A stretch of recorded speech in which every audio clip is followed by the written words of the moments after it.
Karena Suhaib itu orangnya senang bercanda. Waktu itu Suhaib itu sedang sakit matanya. Jadi sakit itu sampai bengkak. Umar bilang, "Hai Rasul, itu Suhaib makan padahal matanya sedang sakit." Terus kemudian Rasul bilang, "Iya, kenapa Suhaib kamu makan padahal kamu sedang sakit matanya?" gitu.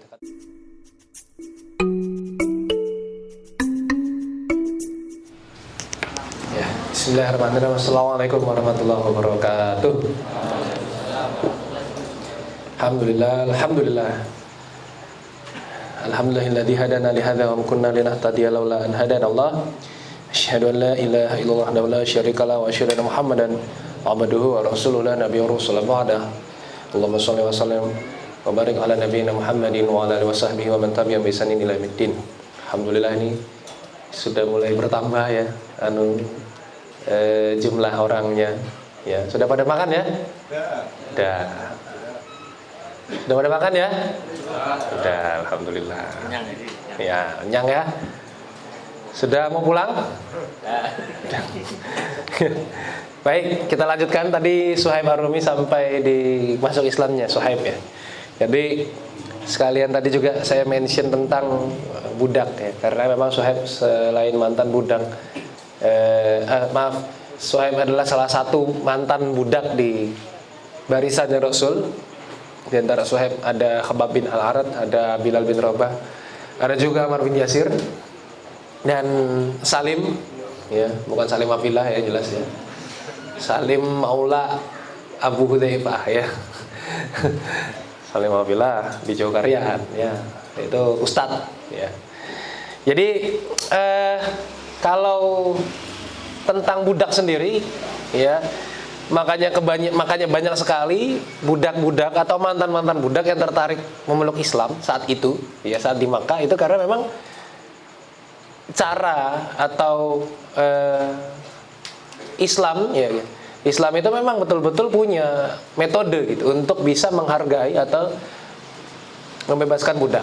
Karena memang dalam Islam juga setiap budak itu ya, setiap orang yang punya budak harus memberikan makanan seperti, jadi makanan budak itu harus seperti tuannya. Pakaiannya budak itu juga harus seperti pakaian tuannya. Jadi nggak boleh dibedakan, nggak boleh misalnya kayak di Harry Potter ya, budaknya Dobby misalnya. Tahu Harry Potter gak?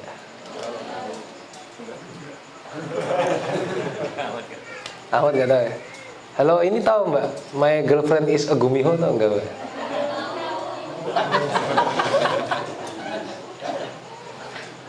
Saya tuh dulu itu film seri Korea pertama yang saya tonton. Gara-gara saya penasaran kenapa sih orang pada seneng gitu.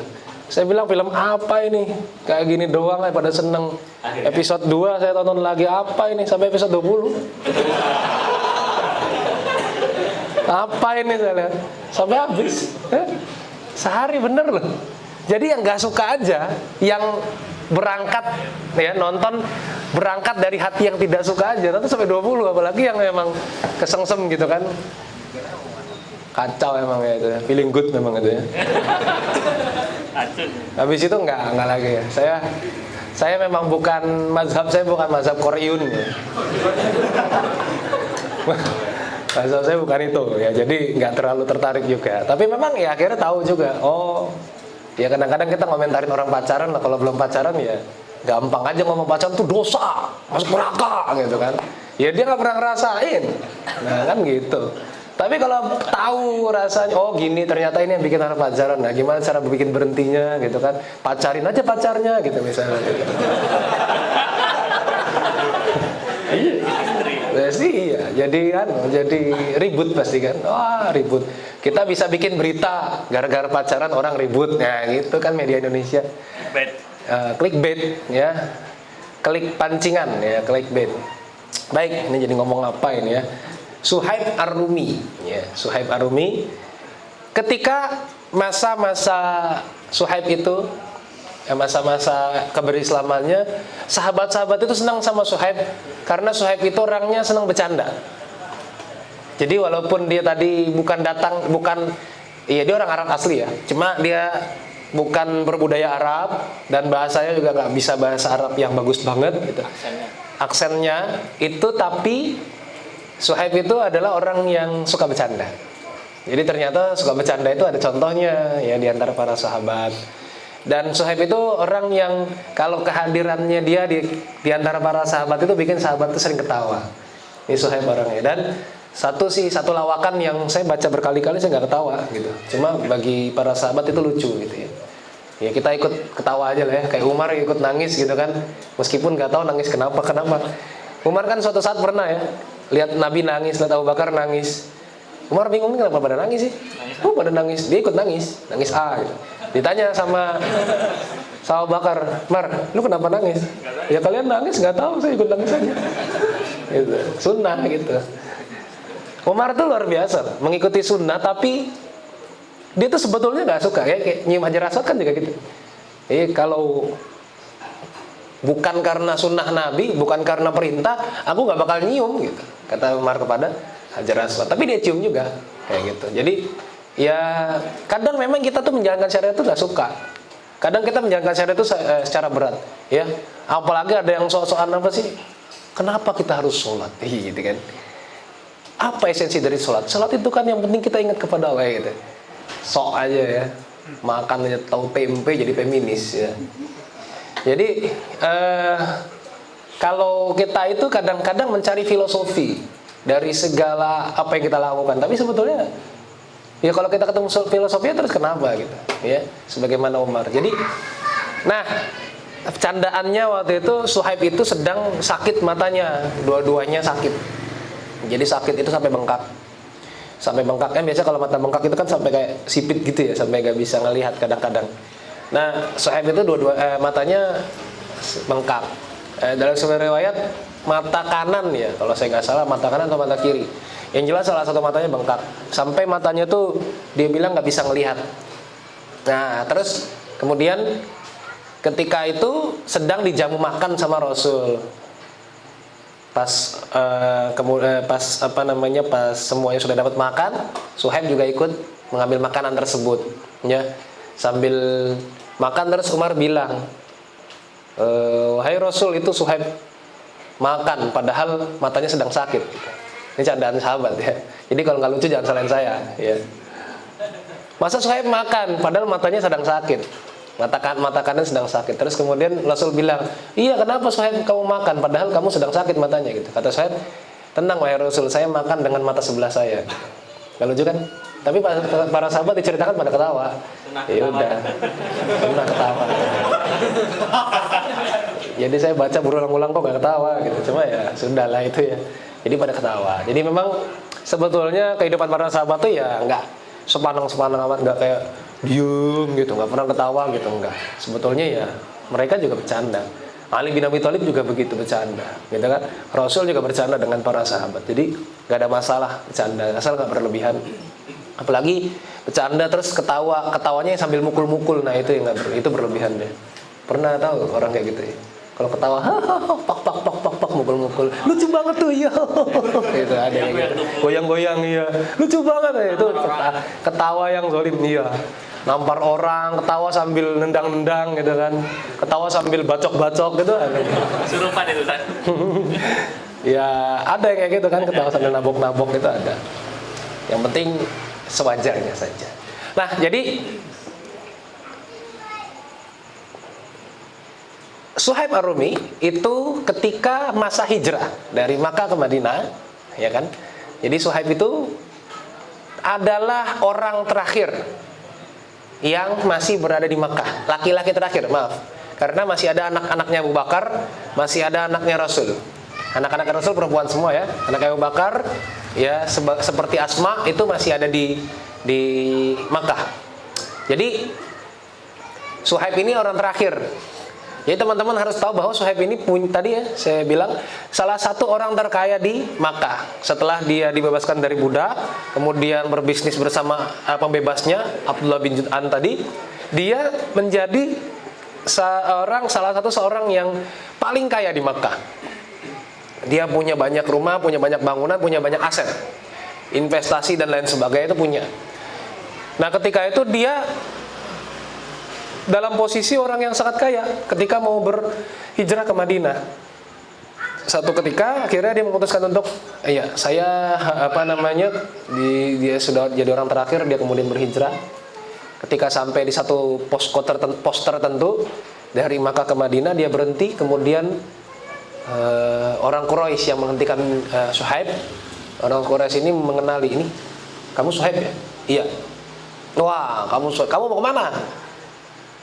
Terus kata orang Quraisy, apakah kamu ini pengen ngikutin Muhammad ke Madinah gitu ya? Kata Suhaib, iya, emang kenapa? Ini kayak kayak videonya TD ya. Emang kenapa? Terus kata orang Quraisy, apa yang mau kamu kasih kepada kami gitu ya? Sedangkan kamu bukan orang sini kan aslinya kan. Sedangkan kamu sekarang mau pergi. Kamu mau ngasih apa ke kita gitu. Jadi Suhaib itu waktu itu sudah berada di atas di posisi yang lebih tinggi. Jadi Suhaib itu berada pada posisi yang lebih tinggi, mungkin bukit gitu ya. Dia bawa panah. Jadi yang dibawa sama Suhaib itu cuma beberapa kantong emas dan panah. Suhaib ini salah satu sahabat yang ahli memanah. Selain Sa'ad bin Abi Waqqas, selain Hamzah bin Abdul Muthalib radhiyallahu anhuma, ini dia adalah salah satu orang yang jago panah. Jadi Suhaib itu sudah di atas, kemudian kalian mau ngapain? Kalau misalnya kalian mau mengejar saya bisa langsung panah kalian satu-satu, mati kalian. Gitu. Terus kata orang Quraisy, ya ginilah, logikanya gimana? Kalau misalnya kamu orang baru datang ke sini, terus tadinya miskin, datang ke sini jadi kaya, terus sekarang kamu pergi. Masa kamu pergi begitu saja? Gitu. Kata Suhaib, kalian mau apa? Mau harta saya? Kata orang Quraisy, iya gitu. Kami mau harta kamu. Gitu. Akhirnya terus ditanya sama Suhaib, mau berapa? Ini saya bos kantong. Mau dilempar. Terus belum selesai mereka berdialog, kata Suhaib, itu yang di Mekah tuh rumah saya tuh kelihatan tuh gedung saya, bisnis saya, toko saya, ambil semua.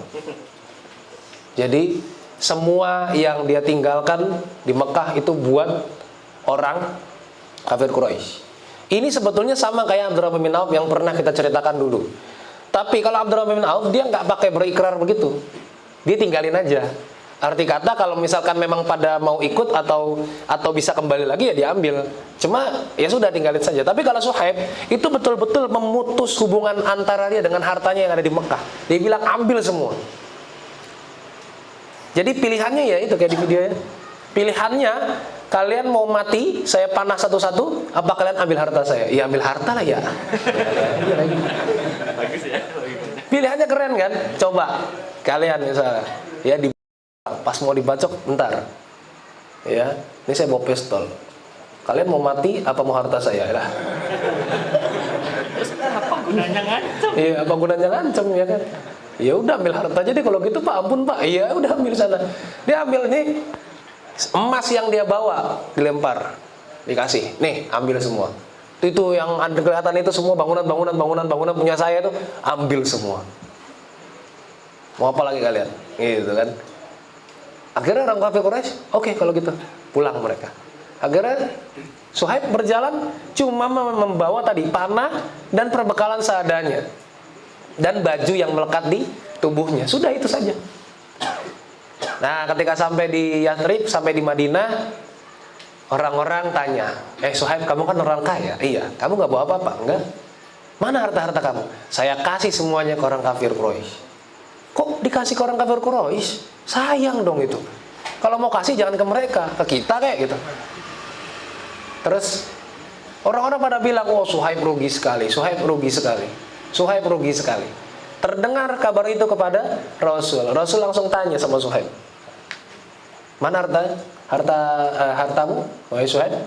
Sudah saya kasih ke orang kafir Quraisy. Ya orang-orang pada bilang, Rasul, Suhaib ini rugi, Suhaib ini rugi. Ya, kemudian kata Rasul langsung, Rib'ul bai Aba Yahya. Ya, kata Rasul kepada Suhaib. Apa kata Rasul? Sungguh perniagaan yang sangat menguntungkan, wahai Abu Yahya. Ya, jadi kata Rasul, ya sahabat-sahabat bilang dia rugi, Rasul bilang Suhaib untung, Suhaib untung. Ya, mungkin dia ada yang nyari untung ya. Ya ada yang tahu hari untung. Ya, Terus kemudian turun ayat. Kenapa Rasul bilang begitu? Karena turun ayat. Turun ayat surat Al-Baqarah ayat 207. Ini ayat khusus turun untuk Suhaib Ar-Rumi. Ngeri ya. Jadi ini sahabat yang luar biasa berarti. Jadi surat ini, ayat ini turun khusus untuk memberitahu kepada kita semua, ada loh orang kayak gini namanya Suhaib bin Sinan bin Malik Ar-Rumi.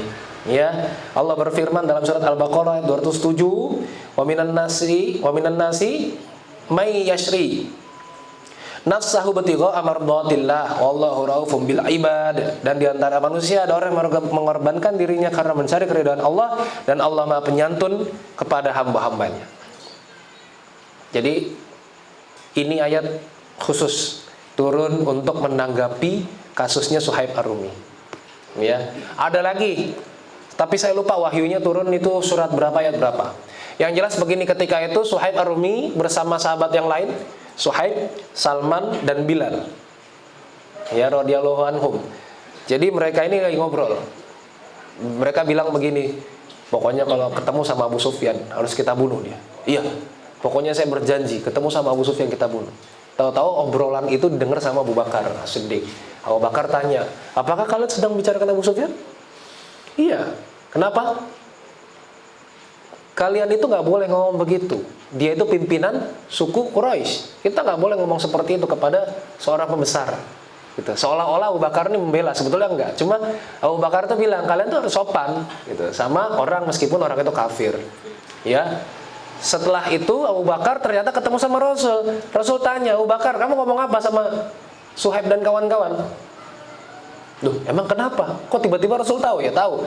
Ada Jibril turun kepadaku, Jibril ngomong sama saya, ya, perbuatan kamu, kalau misalnya 3 orang itu nggak ridho sama perkataan kamu, sungguh kamu akan celaka. Ini Abu Bakar digituin. Sahabat terbaiknya Rasul digituin. Kalau mereka nggak ridho sama perkataan kamu, kamu akan celaka. Atau Abu Bakar. Jadi kata Rasul, ada wahyu yang turun kepadaku. Nanti saya kata wahyu itu surat berapa, ayat berapa, ya. Wallahu a'lam bishawab. Jadi terus kemudian Abu Bakar langsung bergegas menemui ketiga orang tersebut. Ya tanya, tadi saya ngomong begini, kalian ikhlas nggak? Ikhlas, nggak apa-apa.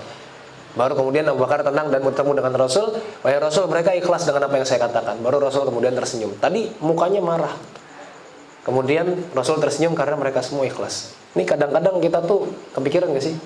Kalau ngomong sama orang gitu ya, terus kita ngomong sama orang, terus orang itu ketika kita ngomong mukanya tuh gak enak gitu. Mukanya tuh berubah, raut wajahnya berubah. Kadang-kadang kita kepikiran gak sih? Gue salah ngomong kali ya gitu ya. Atau ada perkataan saya yang salah atau menyakiti dia gak gitu.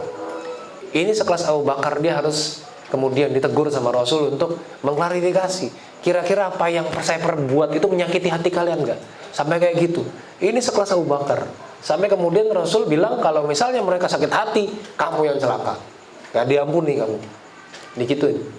Ini memberikan kita informasi betapa tinggi, betapa mulia derajat seorang Suhaib Ar-Rumi dan juga sahabat yang lain di situ. Ada Bilal dan Salman.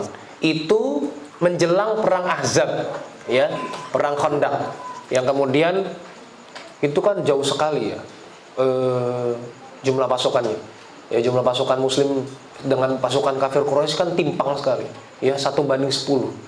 Artinya mau menang aja susah gitu ya. Cuma kemudian mungkin itu yang dimaksud oleh Abu Bakar yang sopan gitu, karena ini lawan kita ini banyak gitu. Jadi nggak mungkin kemudian kalau misalnya kita jumawa untuk membunuh Abu Sufyan di medan perang.